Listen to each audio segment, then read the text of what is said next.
Ninguém me faz tão bem como Deus, meu Deus. Ninguém me ama assim como Deus, meu Deus. Precioso és pra mim, meu Deus, meu Deus. Fiel tu és a mim, meu Deus, meu Deus. Preciso enxergar o que jamais se viu. Preciso escutar o que jamais se ouviu. Eu preciso mais de ti. Preciso enxergar o que jamais se viu. Preciso escutar o que jamais se ouviu. Eu preciso mais de ti.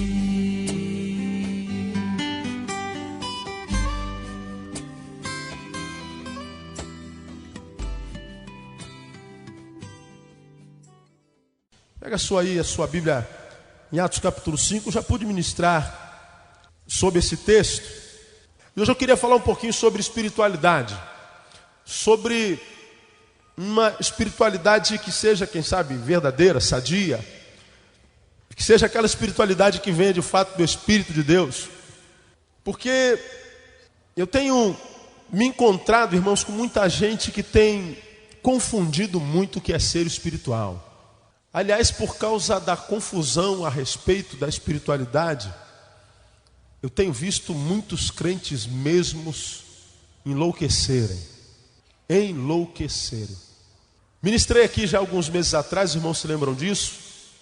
Falei de uma estatística que diz que 66% dos internos da clínica psiquiátrica chamada Pinel em Botafogo, isso no ano de 1997, 66%, me disse o diretor daquela casa, de internos do Pinel eram de pessoas oriundas de igrejas evangélicas.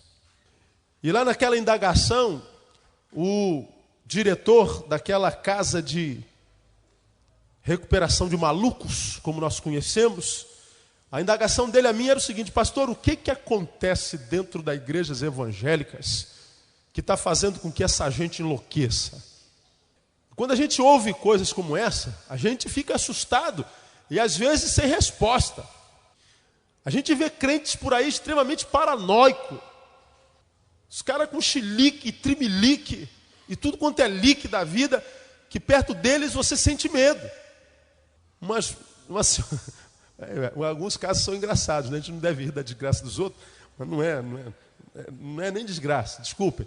Uma senhora ligou para mim essa semana não, já é quarta-feira, semana passada. E ela queria me dar relatório de algo que aconteceu aí nas lides da vida aí. Ela esteve aqui na minha igreja há pouco tempo.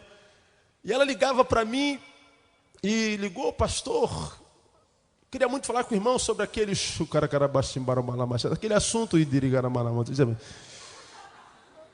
Mas que assunto, irmão? Aquele que nós discutimos no seu gabinete, que era Aí eu falei: irmã, vamos fazer um negócio? Ou a senhora fala língua estranha, ou a senhora fala língua portuguesa. Eu dou preferência pela portuguesa, porque a estranha eu não sei traduzir. É mistério, é dom, é para edificação pessoal, é para a senhora e Deus. Eu não preciso ouvir, não preciso saber que a senhora fala língua estranha. Mas o irmão está duvidando da minha espiritualidade? Não, irmão, eu só estou pedindo para a irmã falar em português. Deixa para falar em mistério com o Espírito Santo. Ele entende, eu não. Ela ficou braba comigo, Patrício. Irmão, então tá bom, irmão, fale língua estranha. Eu só não sei se eu vou poder responder.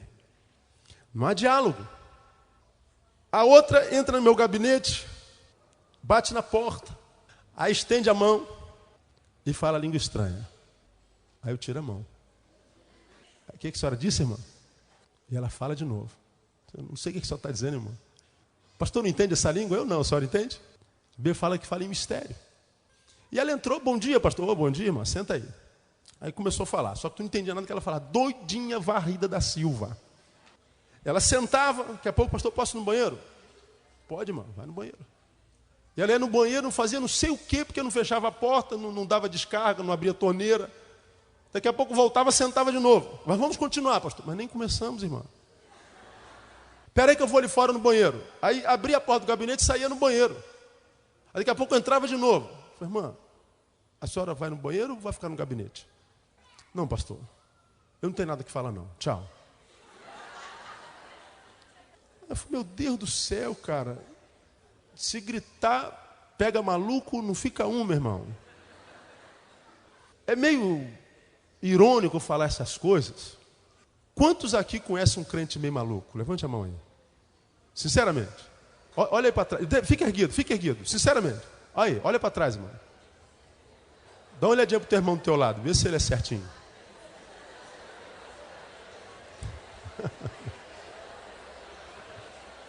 Se ele fizer assim, ó. Ele é maluco. Eu tenho me deparado com essa gente todo dia. Porque a gente está em evidência. As pessoas querem tirar dúvida. Aí a gente, meu Deus do céu, tem misericórdia. O que acontece dentro das igrejas evangélicas? E eu fico pensando, meu Deus, o que estão ministrando nessas igrejas? Que tipo de espiritualidade é essa que nós, como aspas, povo de Deus, temos anunciado?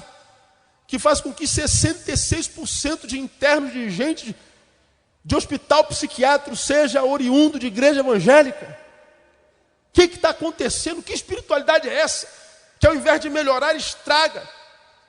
Que espiritualidade é essa que, quando alcança aquela jovem do mundo, aquele jovem do mundo, aquele rapaz, aquela menina, que só andava brecadinho, bonitinho, calcinha vincada, sapatinho engraxado, cabeluzinho, penteado, bonitinho, cheirosinho, dava gosto de ficar perto, pessoas que eram tão atrativas e decentes, que tu tinha vontade de estar perto, mas aí entra para uma igreja, fica feio, fica cafona, fica fedorento, fica antipático. O que acontece dentro das igrejas?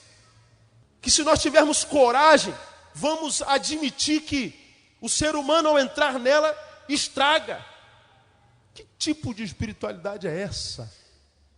E a ideia que eu tenho, irmãos, é que no Brasil se criou uma espiritualidade em série, que as pessoas precisam repetir. Olha, ser espiritual é isso aqui. Faz isso aqui que você é espiritual. É isso aqui que eu tenho que fazer? É. Aí ele entra naquela armadura. É isso aqui? É. Se você fizer isso, você é espiritual. E ele vai contra todos os seus valores, contra todos os seus arrazoados interiores, contra todas as suas elucubrações existenciais, mas disseram que ser espiritual é usar aquela armadura, e ele vai usando aquela armadura e dizendo, louvado seja o nome do Senhor, porque é para o Senhor esse sacrifício, e se ser santo é isso aqui, só que ninguém consegue andar em cadeia a vida inteira, acaba enlouquecendo. E chega uma hora que ele alopra e arrebenta aquela armadura, não aguento mais isso, não quero mais saber de igreja. E aí você vê, no Brasil, que é um dos países com o maior número de cristãos evangélicos do mundo, todavia tem mais crentes excluídos, afastados da igreja, do que inclusos na igreja.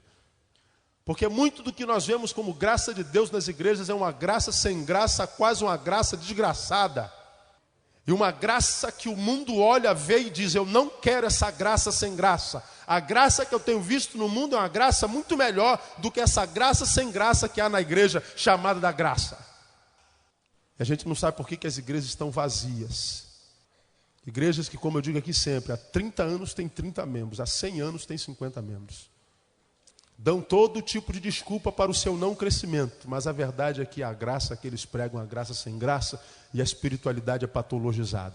Atos capítulo 5 diz assim, primeiro vamos ler o 36 do capítulo 4 e o 37. Então José, você abriu aí, você está lendo, amém? Então José, cognominado pelos apóstolos Barnabé, que quer dizer filho de consolação, levita, natural de Chipre, possuindo um campo, vendeu-o, trouxe o preço e o depositou aos pés dos apóstolos. Mas um certo homem chamado Ananias, com Safira, sua mulher, vendeu uma propriedade e reteve parte do preço, sabendo-o também sua mulher. E levando a outra parte, a depositou aos pés dos apóstolos. Disse então Pedro: Ananias, por que encheu Satanás o teu coração para que mentisses ao Espírito Santo e retivesses parte do preço do terreno? Enquanto possuías, não era teu, e vendido, não estava o preço no teu poder? Como, pois, formaste este desígnio em teu coração? Não mentiste aos homens, mas a Deus. E Ananias, ouvindo estas palavras, caiu e expirou. Expirou, você sabe o que é, não sabe? Morreu. E grande temor veio sobre todos os que souberam disto. Levantando-se os moços, cobriram-no e, transportando-o para fora, o sepultaram. Depois de um intervalo de cerca de 3 horas, entrou também sua mulher, não sabendo o que havia acontecido. Perguntou-lhe Pedro: dize-me, vendestes, portanto, aquele terreno? E ela respondeu: sim, portanto. Então Pedro lhe disse: por que é que combinastes entre vós provar o Espírito do Senhor? Eis aí a porta os pés dos que sepultaram teu marido, e te levarão também a ti. Misericórdia. Imediatamente ela caiu aos pés dele e expirou, morreu. E entrando os moços, acharam-na morta, e levando-a para fora, sepultaram-na ao lado de seu marido. Você pode dizer amém? Mais ou menos, né? Mais ou menos. A gente pode dizer aqui é misericórdia. Porque se o Senhor fizesse isso conosco, nós não teríamos um monte de malucos, mas um monte de cadáveres. Graças a Deus, a sua misericórdia é grande. Mas aqui a gente tira algumas lições sobre a verdadeira espiritualidade. Primeiro, você vê Barnabé voluntariamente, sem pedido de qualquer apóstolo, sem pedido de qualquer profeta, sem pedido de ninguém, disse: vende a tua fazenda e dá para a igreja. Ninguém disse isso para ele. A igreja vivia uma espiritualidade tal.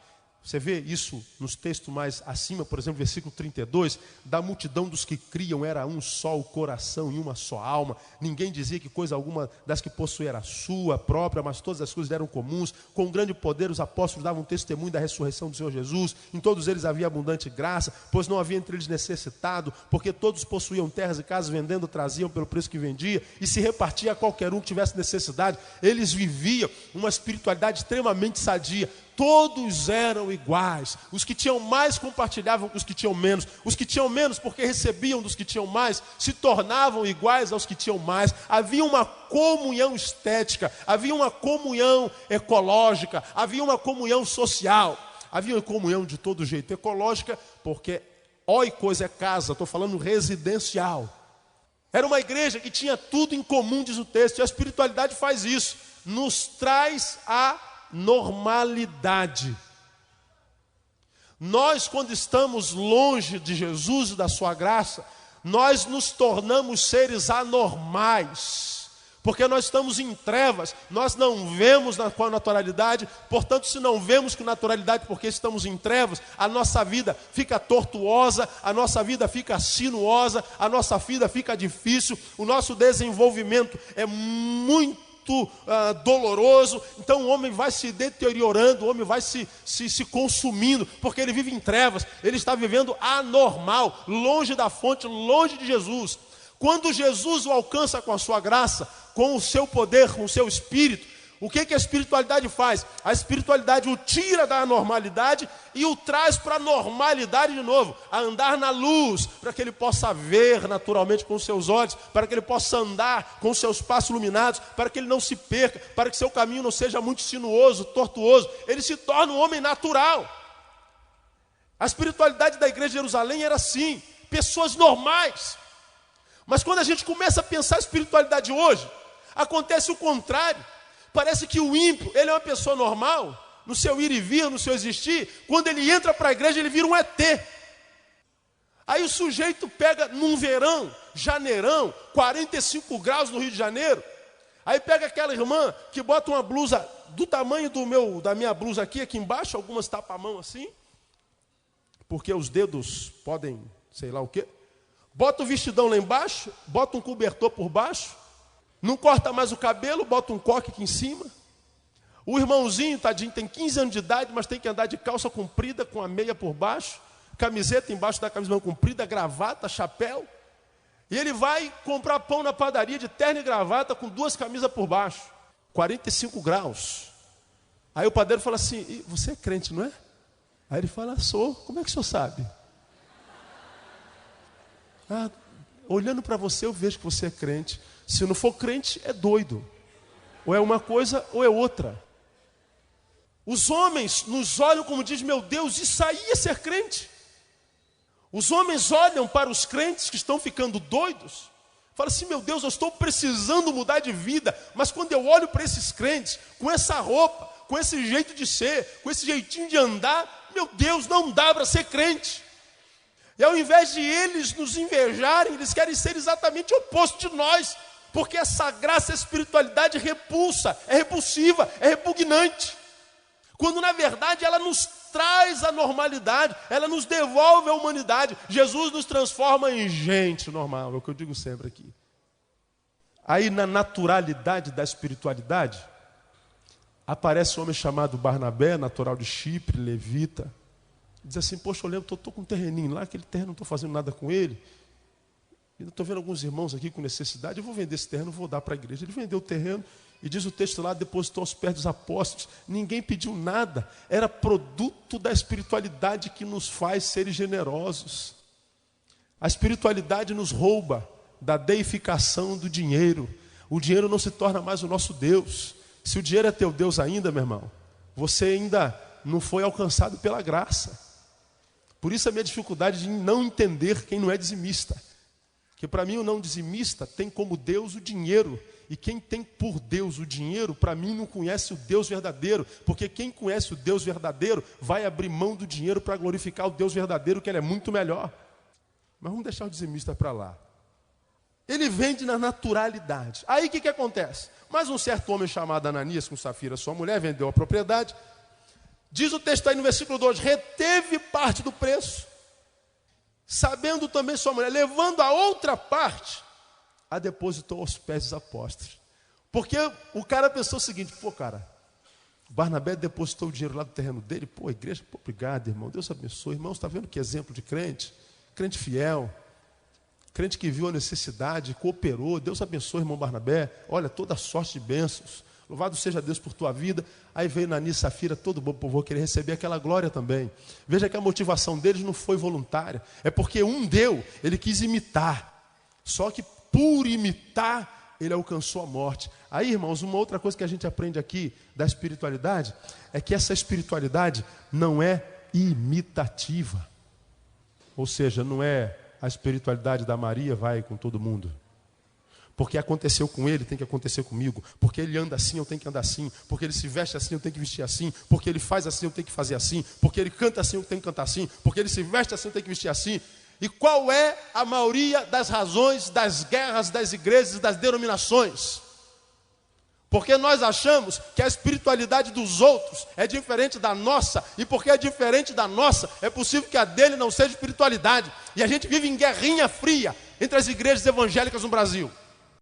O pentecostal olha para a igreja batista e diz, isso é Babilônia. A esposa do pastor de calça comprida, tem misericórdia. Alá não vai perdoar no dia do juízo. Aí você pega o batista e diz assim, Jesus amado, para pentecostal, onde é que ela arrumou essa roupa? Meu Deus do céu, gente. O que é aquilo quadriculado, marrom e roxo? Olha a perna dessa mulher, ela tem mais cabelo que a do meu marido. Aí fica um criticando o outro, de lá para cá, de cá para lá, de lá para cá, de cá para lá. E a gente fica um julgando o outro. Por quê? Porque a espiritualidade dele é diferente da minha. E a gente se divide, o diabo ganha. Ao passo que, de repente, só entre os batistas, nós queremos nos imitar, dizemos, ser espiritual é ser igual ao pastor Neil. Tem que ser igual a ele, tem que usar roupa igual a ele, tem que caminhar igual a ele, porque a gente vê, irmãos, pessoas que imitam até o andar. Então quando a gente diz assim, Senhor, encha-me do teu Espírito, Senhor, encha-me com a tua graça, eu quero ser um servo espiritual. Quando você ora ao Senhor assim, querido, tira as fisionomias humanas da tua cabeça e não pensa que ser espiritual é ser igual a quem quer que seja. Porque enquanto você quiser ser igual a alguém, Você vai sempre se frustrar, porque ninguém é igual a ninguém. E quando consegue ser parecido com alguém, você deixa de ser você mesmo. Sabe por que muitos crentes sofrem, vivem vida medíocre, vida miserável mesmo? Ele é servo do Deus Todo-Poderoso, mas parece que serve a um Ogum da vida, um Exu caveira da vida, um orixazinho desse de fundo de quintal da vida. Quem é teu Deus, irmã? Eu sou servo de Jeová, Deus Todo-Poderoso. Pô, mas olha para a tua vida, parece que tu é servo de tranca-rua. Que vida é essa que você está levando? E muitas vezes, sabe por que assim? Porque você não está querendo assumir diante de Deus quem você é. E você está sonhando ser aquele que você não é. Porque você olha para ele e diz, aquilo lá é que é ser santo. E Deus está falando, mas aquela é a santidade dele. Eu tenho uma santidade, uma espiritualidade exclusiva para você. Seja você mesmo.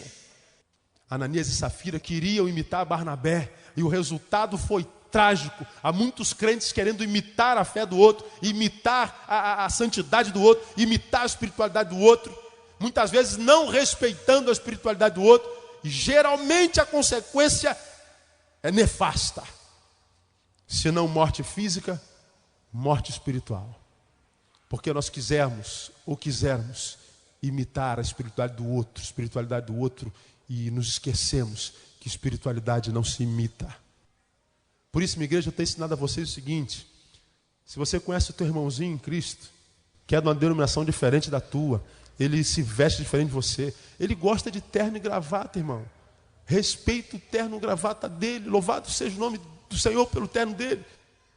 Agora, se você é um dos que usa terno e gravata, não se mete nessa calça jeans rasgada do teu irmão e nesse tênis sujo dele, com essa camiseta amarela dele.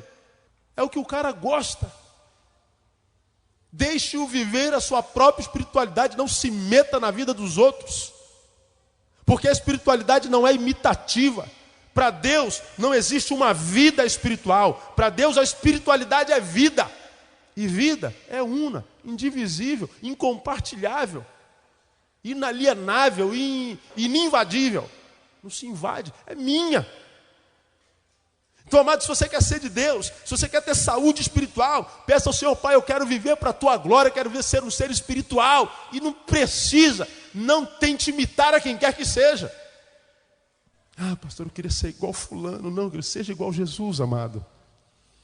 Pastor, eu queria pregar igual Cicrano, eu queria cantar igual a irmã fulana, eu queria ensinar igual o irmão João, eu queria tocar igual, eu queria... Sim, amado, você quer, trabalha para isso. Mas toque como você mesmo, pregue como você mesmo, cante como você mesmo, sirva a Deus como você mesmo, porque foi a você que Deus fez e não foi o irmão. Eu sou eu e pronto, acabou. Você entende isso, amém? Segundo, a verdadeira espiritualidade, e eu já falei isso em outro texto que preguei, ela não é autoglorificante. Quando a gente analisa essa espiritualidade, a gente vê dentro das igrejas aqueles mitos evangélicos. Por exemplo, toda a igreja, ou quase toda ela, tem sempre, por exemplo, aquela irmãzinha da oração.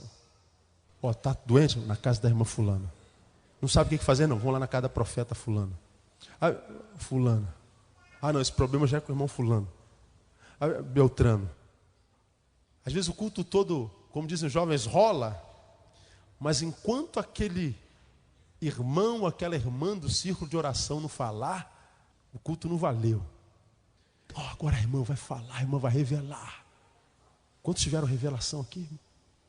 Aí todo mundo sabe que aquela irmã vai, todo mundo olha para ela já. Ela é o sugador de revelação. A revelação vai lá para o outro lado. Opa, é minha, ninguém tasca, que eu vi primeiro. A irmã vai revelar. A irmã levanta, irmãos, eu estava aqui, irmãos. E um anjo me trouxe uma carta. Tu vê isso direto nas igrejas. Eu abri aquela carta, irmãos, aquela carta estava escrito. Amém. Estava assinado por quem, irmã? Jesus de Nazaré. E a gente vê aquelas revelações, cada uma mais do que as outras. E daqui a pouco aquela irmã ela começa a ser destacada. Ela começa a ser glorificada. Ela começa a ser exaltada. Ela começa a ser vista com os olhos diferentes.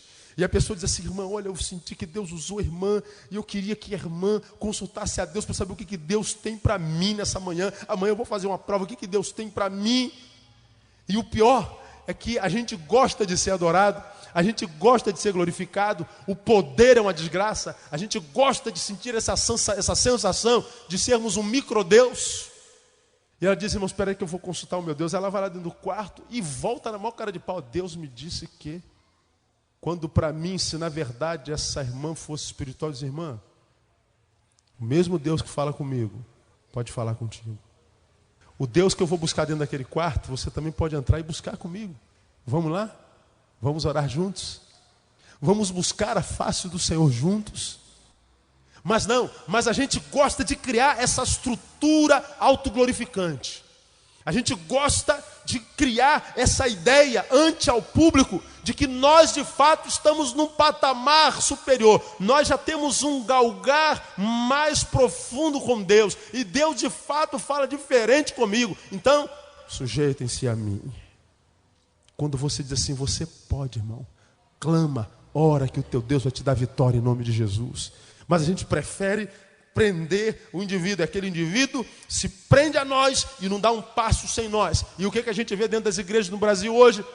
A mesma relação que tem entre o incrédulo e a cartomante, entre o incrédulo e a astróloga, tem entre muitos crentes e os profetas autoglorificados. A mesma motivação que leva o ímpio para a cartomante: dona, lança as cartas aí, por que elas dizem? É a mesma motivação que induz alguns crentes pífios aos profetas. Irmã, vê o que Deus tem para mim hoje. E quando você sabe muito bem que quando você quer saber o que Deus tem para tu hoje, onde é que você tem que ir? Aonde, igreja? Na palavra. Diga palavra. E a palavra está disponível para qualquer um. Mas nós vamos ver os mitos espirituais, nós vemos os gurus de Deus, nós vemos os porta-vozes de Deus e nós vemos as barbaridades de Deus. Não há lugar nenhum no planeta onde se tome tanto o nome de Deus em vão como dentro das igrejas no Brasil. Você pode entrar em qualquer centro de macumba da história, lá não se fala tanto o nome de Deus em vão como dentro da igreja evangélica. Olha, irmão, Deus me disse, Deus me falou, irmã, sonhei. Pô, irmão, atendi hoje 4 pessoas. Bom, eu sou analista, e não tem jeito, eu analiso, eu sempre falo isso aqui. Uma pessoa que eu atendi ficou comigo 1h40 no gabinete, foi a última. Sai daqui, que é 2 horas. Ela falou: Deus me disse 101 vezes. Eu, quando atendo, estou com a canetinha na mão.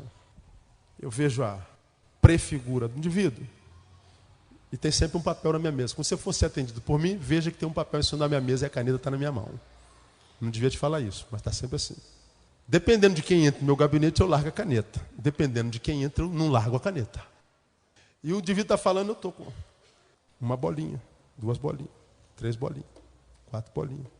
Deus me disse, Deus me falou, o Senhor se revelou a mim. O Senhor. No final de tudo, quando ela compartilha a crise, eu falo assim: por que você está em crise? E ela não soube responder. E eu mostrei: você disse que Deus falou com você, só aqui nesse período 101 vezes, disse que Deus falou com você. E não falou da crise que você ia passar. E eu perguntei: será que Deus falou mesmo?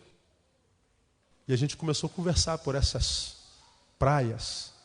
Mas eu tenho percebido que grande parte dos homens e mulheres no povo de Deus, tidos como Fagundes espirituais, como Raul Cortez espirituais, os astros da Globo de Deus, geralmente eles dizem: o Senhor falou comigo, o Senhor me disse, o Senhor me revelou, o Senhor falou comigo em sonho, o Senhor comigo, comigo, comigo, amigo, amigo. E a gente começa a falar isso sem perceber. E não sabe que quando a gente fala o tempo inteiro, migo, migo, migo, migo, eu estou me autoglorificando e dizendo: ele fala tanto comigo que não tem tempo para falar contigo. Autoglorificação. Querido, o que a Bíblia fala? Aquele que a si mesmo se exaltar será o quê? Humilhado. E aquele que a si mesmo se humilhar será o quê? Exaltado. O que aconteceu com Ananias e Safira? Eles quiseram ser glorificados, quiseram ser exaltados, acabaram morrendo, acabaram fenecendo, se prostrando. Eles acharam que a igreja precisava do dinheiro deles, reteram parte, mas ainda estamos dando uma quantia grande. Ninguém pediu nada a você. Por isso ele diz, você não mentiu aos homens, mentiu ao Espírito Santo.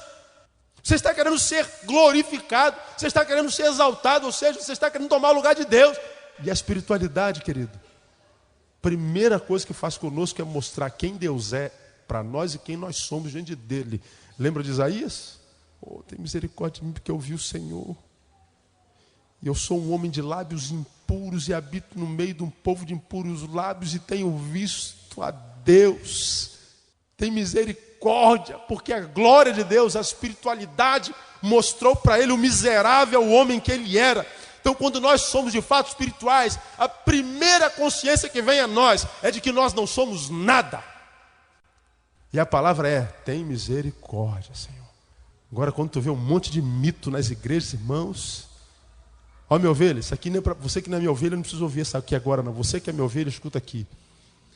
Quando você vê um sujeito muito santo demais, que ele só te olha por cima, que ele te olha de baixo a cima, que ele tem a palavra impostada, ele conversa contigo de uma forma, quando chega aqui em cima, é outra voz. Quando ele mete o dedo na cara de todo mundo, quando ele repara a roupa de todo mundo, quando ele é o protótipo, onde Jesus, até Jesus perto dele fica com vergonha, porque se sentiria carnal. Querido, não põe a mão no fogo por ele. Cuidado com ele, porque o verdadeiro santo, tudo que ele não quer mostrar é soberba. Tudo que ele não quer ser glorificado. João dizia, importa que ele cresça e eu diminua. Não é autoglorificante. Vamos caminhar para o final. Terceiro, a verdadeira espiritualidade deve ser vivida com seriedade.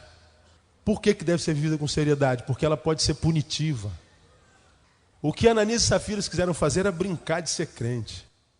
Ai, mulher, vamos tirar uma onda com Pedro? Tirar uma onda lá no meio da igreja? Quem sabe a gente não consegue lá uma vaguinha de presbítero, de diácono, de missionário, de professor? A gente vende o terreno. Vamos ver quanto é que dá. Quanto é que custa esse terreno aí? 10 mil. Ih, é muito, que é isso? Vamos dar 5. Ninguém precisa saber.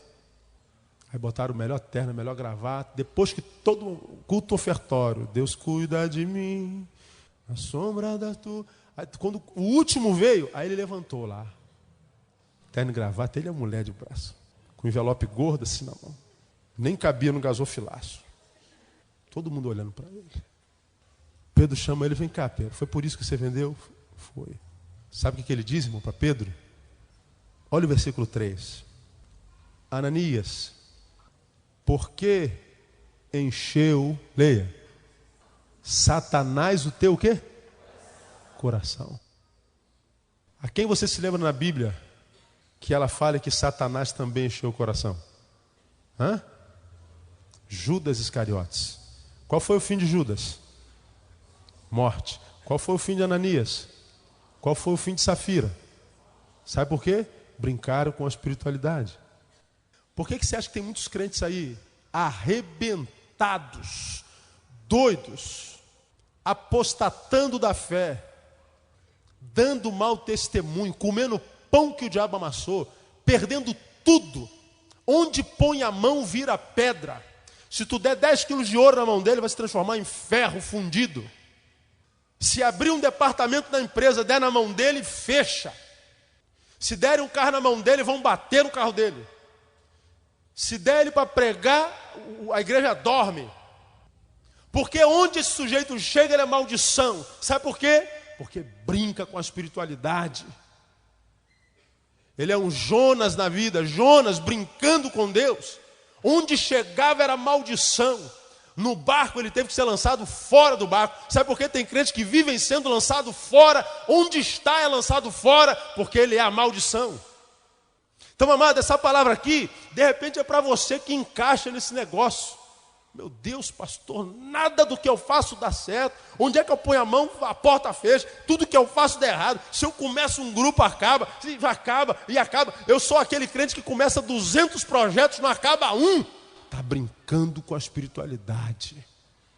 Ananias brincou, permitiu que Satanás enchesse o seu coração. Ele pensou que brincar de igreja era bom negócio. De vez em quando eu vejo minhas filhas lá dentro do quarto delas brincando de igreja. Aí uma prega, outra canta.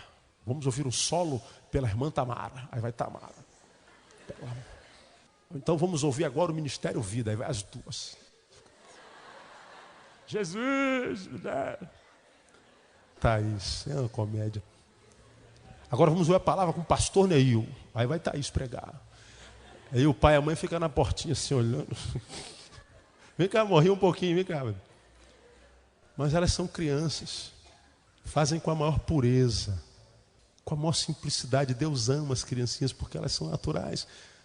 Mas você é macaco velho, você sabe o que faz. Você não é mais criança, você não usa mais fralda. E quando você brinca com as coisas de Deus, você sabe que está brincando.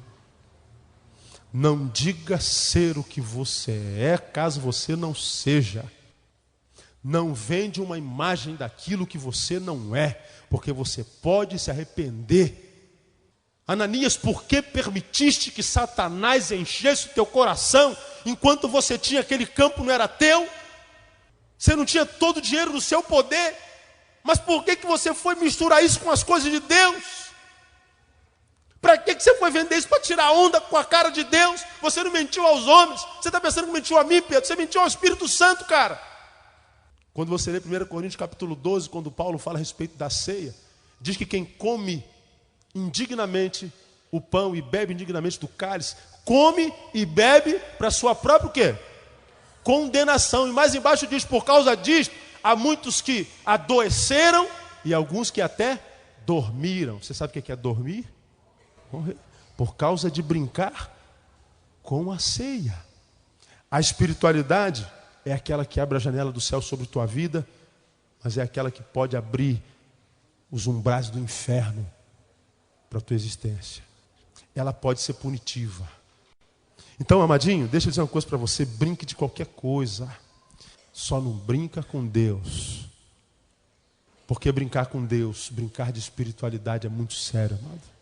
Muito sério. Por último, a espiritualidade não prescinde do cuidado e da vigilância. Por que Satanás encheu teu coração, Ananias? Você não vigiou, cara. Tem muita gente espiritual aí, vive acusando o pecado do outro, né? Vive apontando um erro dos outros. Se nós tivéssemos tantos intercessores como temos juízes dentro das igrejas, nossas igrejas estavam bem. A gente vê a roupa da irmã, a gente vê o cabelo do irmão, a gente vê a gravata do irmão, a gente vê a alcinha da irmã, a gente vê tudo na vida dos outros. A gente tem mania de vigiar a vida dos outros. Mas sabe por que a gente vigia a vida dos outros? Porque a gente sabe se olhar para a nossa, a gente vai entrar em depressão, porque ela é miserável. Quando você sabe que no meio da igreja tem aquele fofoqueiro, aquela fofoqueira, sabe por que ela olha para os outros? Porque ela não tem coragem de se deparar com aquilo que ela é.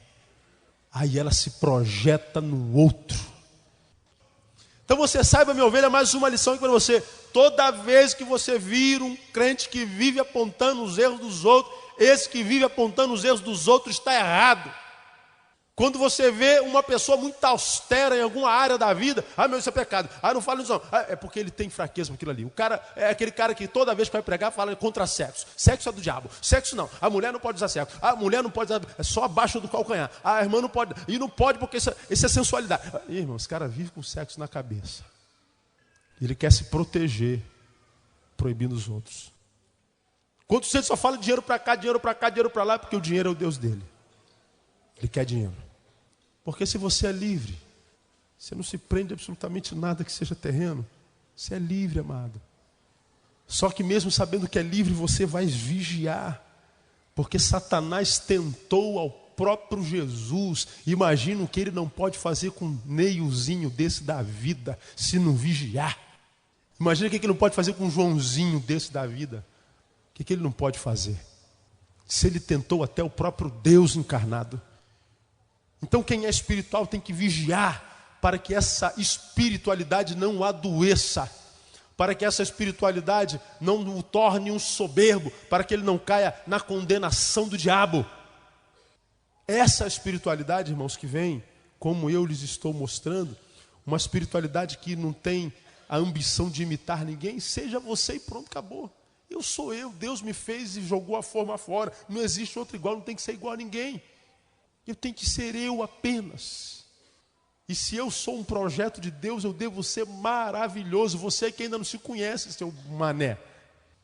Se Deus fez você, se você é projeto de Deus, você não pode ser tão ruim quanto alguém diz que você era, ou como você pensa ser, porque você não foi feito pela tua mãe nem pelo teu pai, você foi feito por Deus. Tua mãe e teu pai foram só um molde usado por Ele, mas quem te fez foi Deus. Então não tente ser quem você não é, seja você mesmo. Você vai ver que a vida vai melhorar. Então não tente imitar, não se autoglorifique. Viva isso com seriedade, pode ser punitiva. Tenha cuidado, para que essa espiritualidade não adoeça você. Você foi chamado para viver e viver com abundância, com saúde, saudável. E viver, amado, é o maior dom de Deus. Que Ele conceda essa graça abundante a você em nome de Jesus. Amém? Vamos aplaudir Ele por essa palavra. Preciso enxergar o que jamais se viu. Preciso escutar o que jamais se ouviu. Eu preciso mais de ti. Mais de ti. Mais de ti. Mais de ti, mais de ti, eu preciso mais de ti,